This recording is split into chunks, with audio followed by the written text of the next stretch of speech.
being able to force somebody's hand, because I feel like that's a move that we should talk about.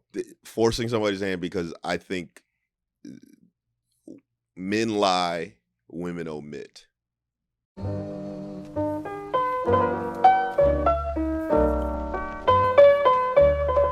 I fuck with the braids though. Thank you, man. Nah, I think, dog, seriously, like it changes it my does. essence. Nigga, I walked in and I was like, hey, yo. So the last time he had like a change like this and he didn't let me know, he was wearing like an all white outfit. He had like cream color. He was layered I was pretty hyped. This is that moment again. I glue up. Yeah, it's another glow up moment, bro. It's, you know what it is it's once you start dropping things that aren't supposed to be on you. You ever see a whale and the whale got barnacles on it and like those little lampreys that are just sucking its blood? Right. You collect those and they're people or things. Okay. And you don't realize that they're not supposed to be on you. Or you also don't realize that they hurt. Right. Because you're so numb. Right. I think as a man, you're just numb to shit. But you're like my back's always hurt. I'm always in pain. Is that because you are putting bitches on your back that you shouldn't be? I think that's a good metaphor. I really think that's what it comes down to. And so I've been shedding myself of people, and it's been weird because like even before recently, I was like losing homies left and right, and we talked about this. Right. I was like, I went through a period of time, and it's been like this for literally a year straight, where I felt like I was finding it when I was finally fucking finding it. And I say that to say, here's a metaphor. I was watching Devil Wears Prada, which I think is a movie that all real niggas should watch. It's a fantastic movie. It's one of the greatest movies ever. It's purely about come up. But they fucked up because Anne Hathaway should have kept going. You think so? Yes, because all of her friends, as soon as she started to find it, all of her fucking friends started hating on her. Her boyfriend was like, "You missed my birthday party." Nigga, you're 40. I don't got time to be like, bitch, I'm working for fucking Anna Wintour. Sit the fuck down, bro. That's true. But this also goes back to the first statement we made, staying in your lane. She finally learned that wasn't her. I don't think it was her lane, but she was glowing up in a way that was her. Yes, for sure. And she should have I personally think she should have shed the boyfriend, shed the friends, glue up, and then found out. She let the people guilt her into not making the decision she wanted to do, and you always have to make the decision that you want to do. Okay, so that's a very specific question. Do you think that you can't find your glow up or your space to move up and move through life when you have people attached to you? Do you think that's impossible? It's more difficult.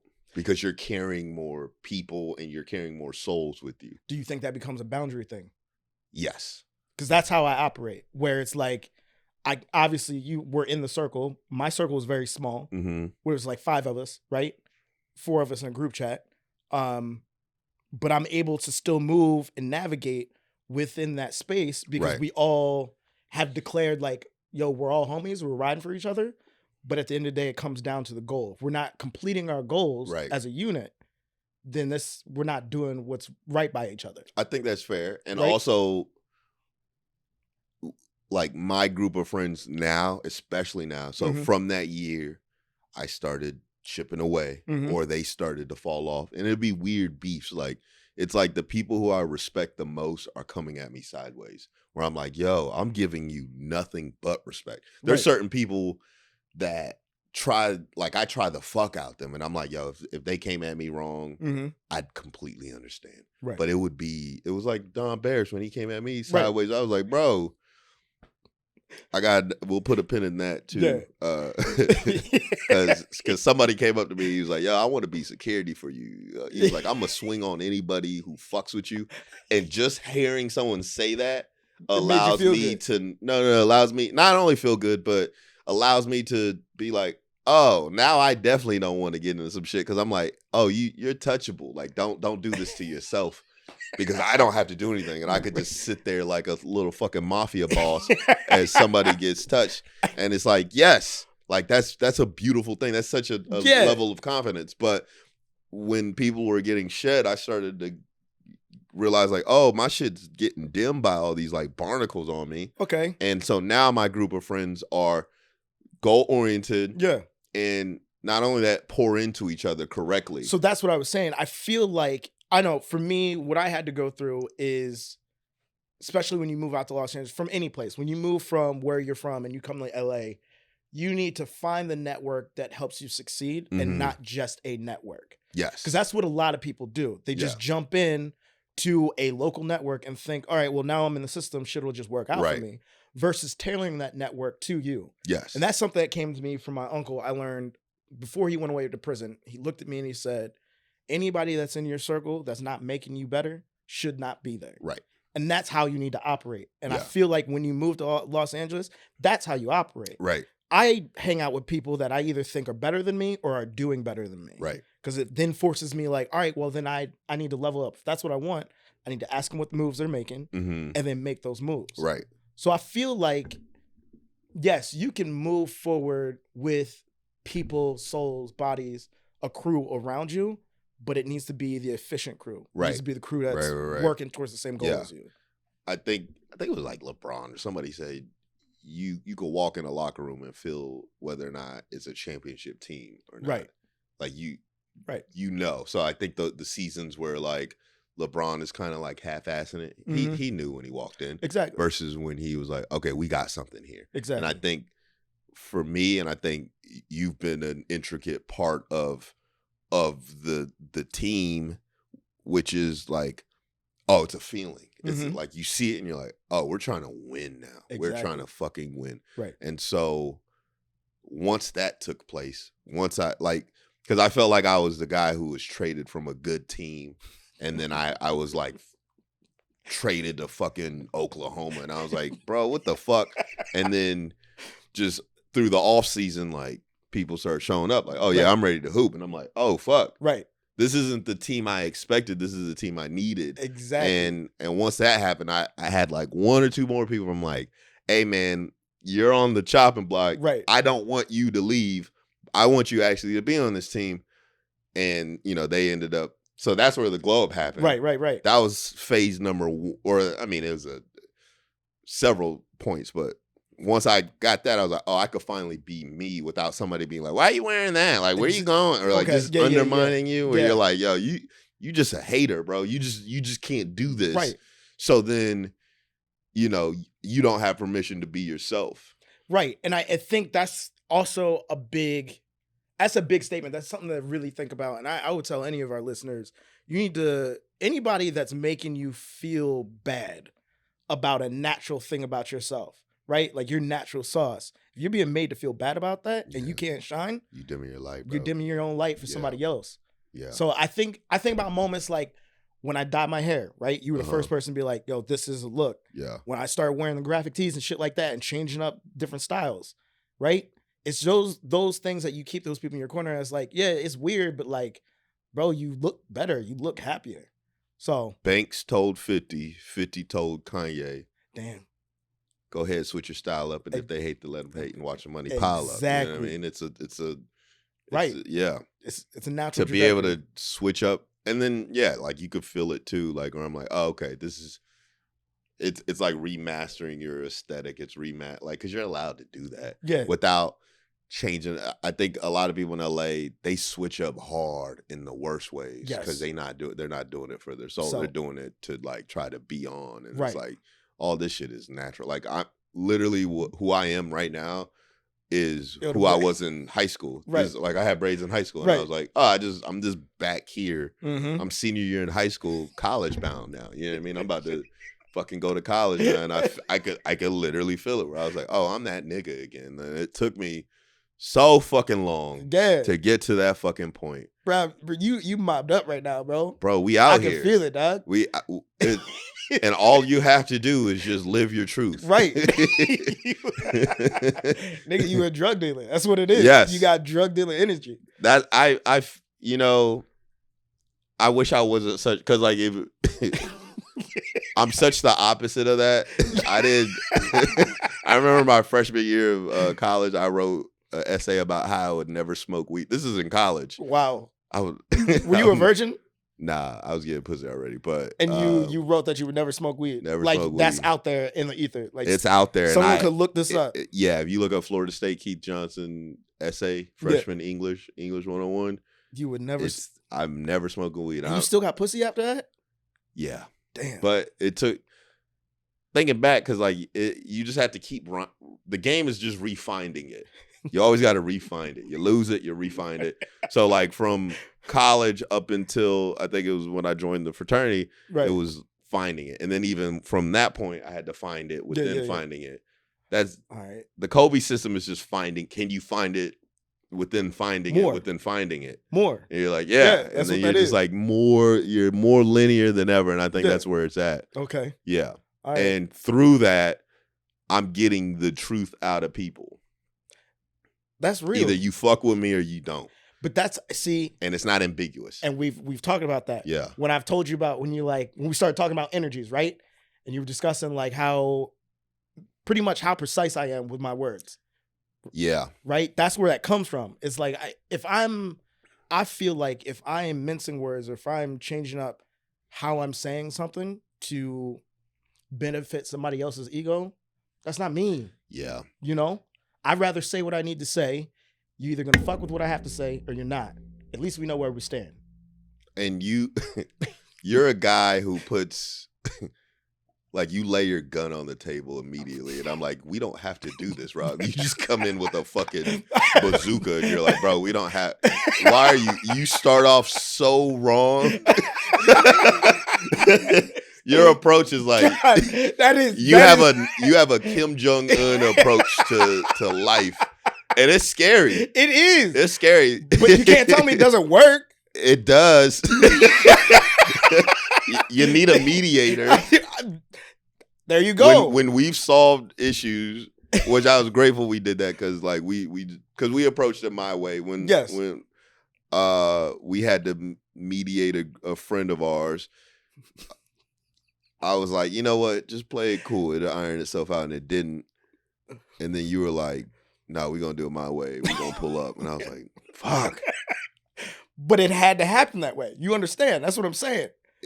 It's you get what I'm saying? Like that's at the end of the day. And you refuse to put up your bazooka. That's all I'm saying. I feel like if I keep trudging through life, almost like a bullet shot from a gun, if I just keep going forward, eventually I'm gonna hit my target. Okay. In a straight line. If I'm doing all this dancing and dipping, right, and I'm zigzagging all over the place, I'm taking time away and essence away from my own life. Yeah. Right? But if I'm just like, no, this is what I want to do. Well, you have to do, no. I don't have to do all that stuff. I can just do this. Yeah. People are going to move out the way. That's why I like Kanye. He's that. As I was saying that, I felt it. And to be fair to you, you didn't pick that up because of Kanye. No. You've always been that. I've always been that. When you say bullet, the first thing that pops in my head is, on Mario, that black bullet. It's like oversized and unnecessary. It's like, what gun shot that? That's you, and you don't care. Yeah, you don't care where you're going. You're just smiley. Yeah. You have a big smiley face. God damn, that's accurate. That's you. I'm a Mario bullet, bro. Yeah. But even with the superstar, Mario still get fucked up by those bullets, bro. So do you recommend that people do that? No, it's not for everybody. It's not. Because you also put yourself in the risk to have to pull up. Yes. Right. But I have that energy where I will pull up. Like I'm not in a situation in my life anymore where I'm scared. Right? Okay. Because it's like I left home, I left family, I left friends, I left my ecosystem. Right. Everything else I do from this point on is just a gamble. So if I'm not going to gamble with my own money, I'm just letting the house take me. Right. You're all in. I'm all in. So it's like at this point, no, I'm going to say the thing that I want to say because tomorrow this person may not be here. So I'm just going to say it. They're going to die with your words on their soul. But it's just like, that's how I see it. It's just like everything I'm doing now I'm gambling now. My whole life is a gamble. Right. I hope it works out the way I want it to. And when was your transition? When was your glow up? Because that happened like pandemic. I would say pandemic, because before it was the energy of like, I hope people like me. I hope people see what I'm doing. Right. Right. I feel like, you know what? I feel like I remember the day where it was at West Side. Mm-hmm. You came up to me and you were like, I don't know if I should. And I was like, bro, talk your shit, dog. And that was it. That was the first part. Yeah. And then the second. So like, it's almost like your energy is first. Mm-hmm. And then your essence matches your energy. Right. And then you just become who you're supposed to be. And that's how, I mean, here's the thing. When I die, no one is ever going to be able to show up to my casket and be like, he was a piece of shit. He wasn't honorable. He didn't tell the truth. They're going to be like, no, he was direct. He was open. He was honest. He was 100% himself. I may not have liked it. I may not have like fucked with it all the way, but he was always that. I'd rather go out that way. You're going to die like Malcolm X. You're going to get blasted. Bruh, tell me that's not a great way to go out, bro. You're going to smile as the fucking bullets come towards you. I'm Tupac in fucking Juice, bro. Like, he was his own demise at the end of the day. He could have just Tupac is Baltimore. People give him West Coast. No, that's Baltimore energy. Baltimore energy. Yeah. So it's, like I said, I'd rather just be myself and the right people will fuck with me. You're here. Right. We got a crew, right? So it's like, clearly I'm doing something right. Or people would be like, yo, I can't touch this. Yeah. So that's what I would tell our listeners is like, find your lane, find out who you are, and stick to it. Yeah. Don't do what I do because this is what works for me. Right? Who are you? Who are you? Figure that out. Like you said, start with your energy. Right. And let the essence follow. Right. See that shit through. And it works. And I think the metaphor that I've given people is that I've been trying to tell is like, treat me like I'm wearing all white, like I'm all cream. If you could, don't come up and touch me with your dirty ass fucking fingers, because you're gonna put fingernail shit on me. You got so much Coke Boy energy right now, dog. You know what's funny is people used to come up to me and be like, "Hey, you know where the party is?" And I hadn't. Remember, I'm a square, so I don't know any of this. I was like, nah, I don't party anymore, man. And they're like, oh man, okay. Well, do you know anyone who knows? I was like, bro, stop asking me about fucking parties. I was like, I'm at an open mic right now. I remember the last time someone asked me, I was at an open mic. I was like, nigga, I'm at an open mic right now. I'm hustling. What do you mean? What are you doing? No, damn well I'm outside on the corner, but I'm waiting for my spot. But they think I'm like on the block, right? And then I think it was a white guy who told me, he's like, oh no, party means cocaine. I was like, oh, I look like a cocaine dealer. And I was like, oh fuck. Dog, that's happened so many times where I don't realize why. And it's maybe because I have like a Cuban essence. It's Florida. Yeah, for sure. I can see that. I will say for our listeners though, you're not like that. No. We both freaked out at a party where we watched somebody do coke. That was scary. Coke energy scares me. It's scary as shit. It's the worst kind of energy. You know what it is though, and why we're like this is because no one taught us the game of life. No. Like my dad taught me the game, but it was through the lens of military. It's through structure. So naturally I'm structured. But like in comedy, I don't know how to maneuver. No. But how I learned how to maneuver was through Jay-Z, who sold drugs, and all he did was. So when I be like explaining to people, I'm like, how'd you get here? And I'm like, all you had to do was find a mound to pitch. You get the yayo, you get the. You like Belly and Paid It Forward. That's where I learned the game from. Where you're like, oh, you got to be like Ace Boogie. You gotta lay low. You gotta live and maintain. You can't be like Money Mitch and be flashy. You can't be like Rico. You gotta be like Mitch and maneuver. So it's funny. That's how you learn. I learned because my father was a trafficker. So that's how I learned. He quit when I was born. He quit. My uncle stayed in, so I got to see what happens if you choose to go the better route, Mm-hmm. or if you choose to stay on the fast route. So your dad was luck, or he was Ace Boogie. Essentially, yeah. Yeah, he got out. He got out. I mean, and my life was structured, but I was always, I won't say around. Yeah, I was around it. So I was able to see people fucking up, me being like, oh yeah, let me go ahead and keep my head in the books. Gotcha. Right? So it's like, you're going to learn either way. Yeah. Right? I think what freaks me out though is like, although I was seeing, you see bricks in a car or you see somebody like holding something, it's different when it's being ingested. Yeah. And that's the energy that freaked us out that night. Yes. And I've never seen bricks and I just started seeing people do coke because it used to bother me. There would be so many people at the comedy store where I'm like, bro, what the fuck is this guy's energy? Like, why are you so like, I thought it was like Red Bull energy. Yeah. And I was like, you're bothering me right now. I was like, yo, you can't drink Red Bulls at night. You're going to fuck up your sleep pattern. Time out. That's how you know you came from a good home. when you leave with that sentence, bro, you can't drink Red Bulls at night. Are you drinking Red Bulls at night? Nobody worked the overnight shift in your household. we 9 to 5. Yeah. Full coverage dental. I gave him a good household. Yeah. And I was like, yo, why? Cause I'd be like, yo, I just talked to Buddy. I was like, he was so cool. I was like, where did this energy come from? Why is he so itchy? Why does he keep scratching himself? He's like just fucking itchy ass energy, just like doing this. I was like, yo, get from around, like, right. So many fucking close to getting in fights that I've gotten into, like just like, yo, I don't know what it is. And then someone told me, I was like, yeah, oh. yeah. So we did in college. We had weed, we had alcohol. I had never been around coke. Well, black people don't do coke. No, we don't. Now black people do coke. Do we? I've been seeing a lot more of like. I mean, the person we saw was black. Yes, I think it's starting to happen. That's sad. Did we? Is it or is it growth? Because we're gonna grow. Like that's people true. think black culture is just gonna grow on and up. It's gonna grow. We're gonna have way better niggas. We're gonna have way worse.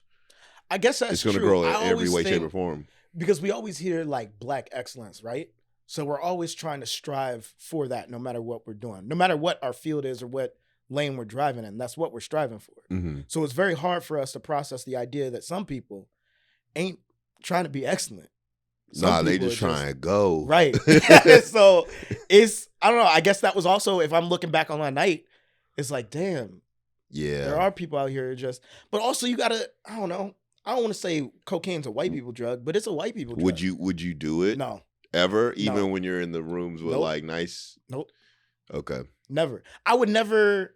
So that's surrounding yourself around. Yeah. But you also have to understand, like, you know my buttons. You know, like you know how to peer pressure me in a way that's like, yo, you gonna miss a moment. Yeah. And you know that shit'll fuck me up. Right. That's different. And I feel like those type of like getting me into that, you would have to have people in my circle that are like that, but I don't have that. Right. And that's what I'm saying. You make the circle that is good for you. Right. When I did that, I was just to not go home and grab Postmates. Yes. That's exactly. Yeah. Like just come out and hang. Yeah. And I was hell bent on like, no, I just want to self-care tonight. And you can do that tomorrow. Yeah. But tonight, and I came out and it was an amazing time. Yeah. We had hella fun. I think I learned that lesson because I'd be in the room with like important people. Mm-hmm. And then I'd be like, let's just say we're talking to so-and-so, like Chappelle or something. I don't know, Bill Burr. And then the person who needs to hear it is Rob, but Rob's never around because he goes home after. Exactly. And I'm like, oh, I heard this a million times. The person who needs to hear it is Rob. Right. So I always tell my circle, because to pull up, like, don't miss the moment because you never know what happens. I'd rather you go home with 0. Right.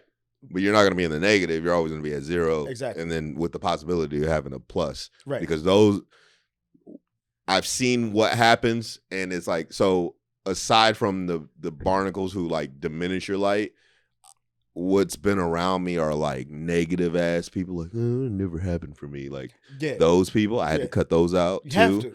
And the reason why they're like that is because they miss moments. Mm-hmm. And I'll be like, yo, you should stay, Okay. pull up. Right. And then the people who don't, years later, well, yeah, it just didn't pan out for me. I'm like, I remember the moments that it would have panned out for you, but you weren't there. Exactly. And so that it was twofold. It was like, get rid of the people who hate and get rid of the people who are like negative. Mm-hmm. And that's not negative. Like sometimes shit be bad and like a nigga need sure. to complain, but it's like a natural, like, oh, you're like you ain't right. But I also that touches back on curating your circle. At that point in time when you said like the fact you knew me deep enough to say, yo, you know you hate missing moments.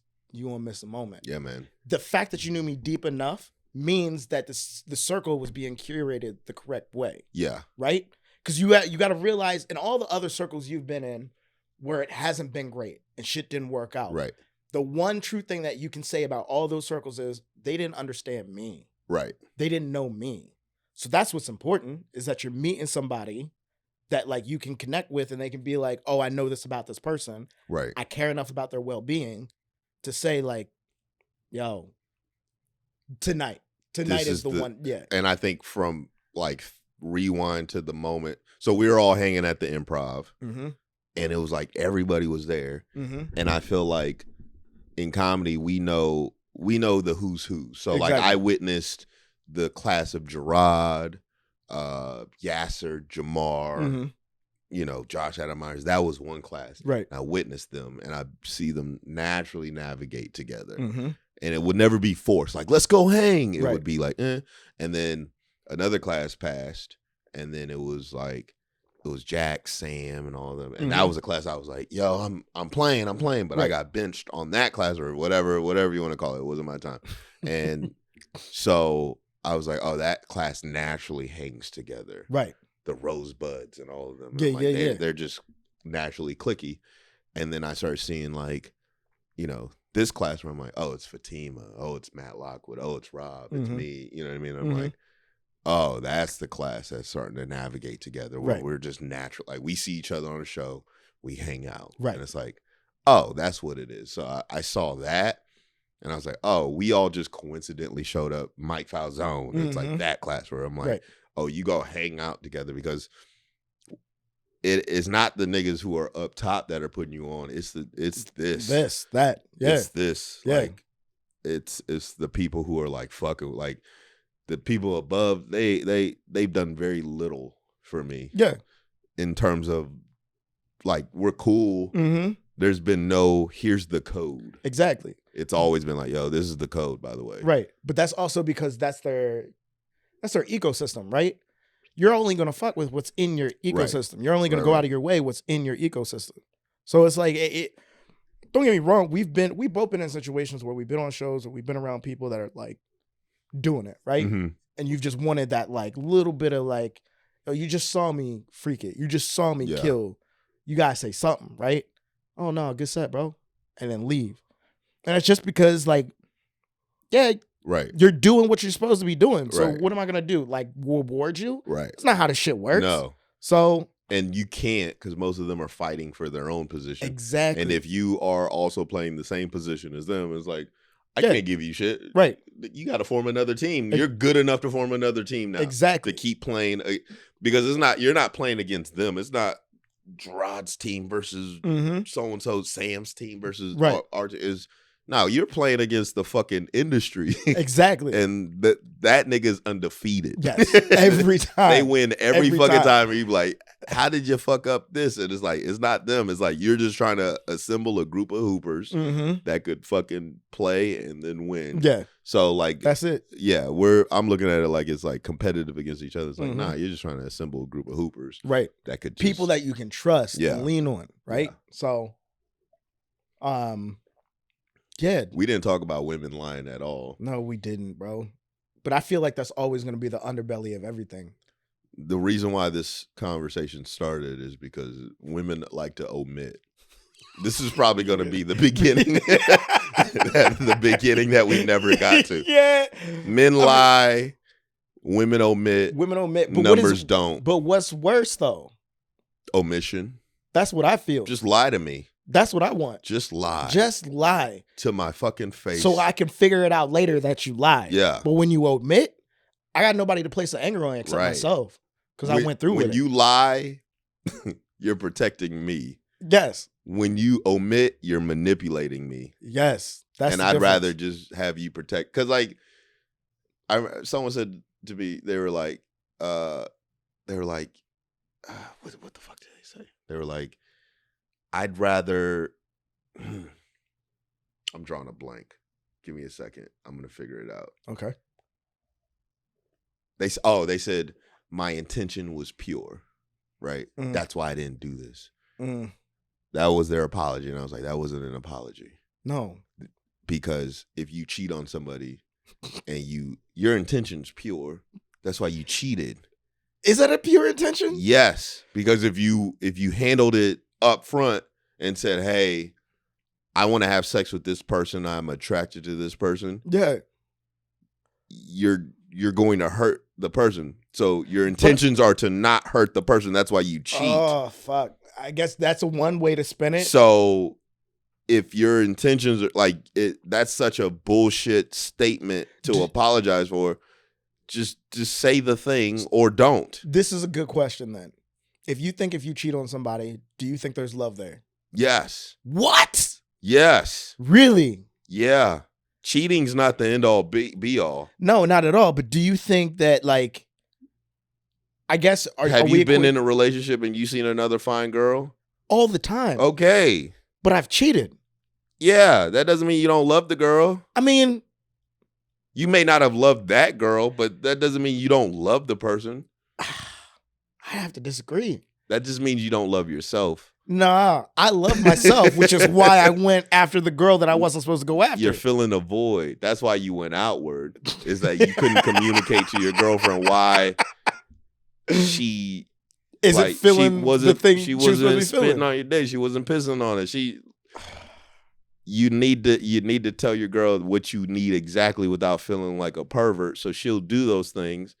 And if she doesn't, then you got to be like, yo, I need you. I need to find somebody else to do this.